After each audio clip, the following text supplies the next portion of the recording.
Aínda que non conta con representación no Concello de Sanxenxo, En Marea demostrou a súa desconformidade ante o que considera un golpe de Estado que o Partido Popular está levando a cabo no Concello. O voceiro nacional Luís Villares dixo durante unha visita ao municipio que o pacto de goberno entre o xa exalcalde Gonzalo Pita e o alcalde entrante, o popular Telmo Martín, só ven beneficiar os intereses particulares deste. Estamos asistindo aquí neste caso concreto a unha supeditación dos intereses da cidadanía de Sanxenxo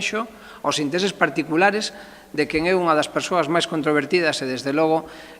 máis cuestionadas dentro do Partido Popular na provincia de Pontevedra, como é o caso de Telmo Martín. O voceiro de En Marea criticou tamén durante a súa intervención que este pacto entre PP e o SAL recolle promesas de obras de ámbito non municipal, polo que considera que tanto Alberto Núñez Feijóo, presidente da Xunta, como Alfonso Rueda, vicepresidente, deberían dar conta deste acordo. É un pacto de goberno que se basea en compromisos que ten que cumprir a Xunta. Poden suceder dúas cousas, que a Xunta non estuvese licitados hasta este momento, que non estuvesen previstas as obras e presupostadas, en cuyo caso estamos vendo que os intereses xerais de todo un concello están supeditados a un cambio de goberno, polo tanto, unha forma de goberno sectaria únicamente destinada a favorecer os amigos cando estes acceden ao goberno, ou ben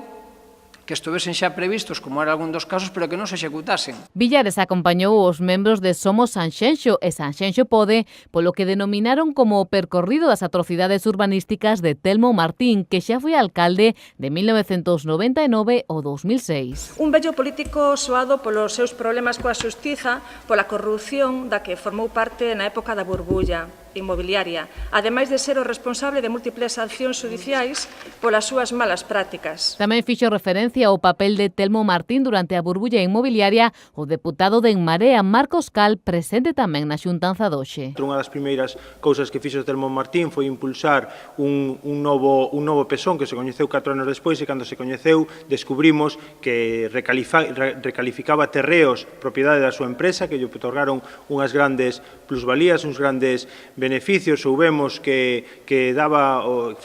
estourido a burbulla inmobiliaria en Sanxenxo, permitindo a construción de máis de 13.000 vivendas, máis dos doble das vivendas que había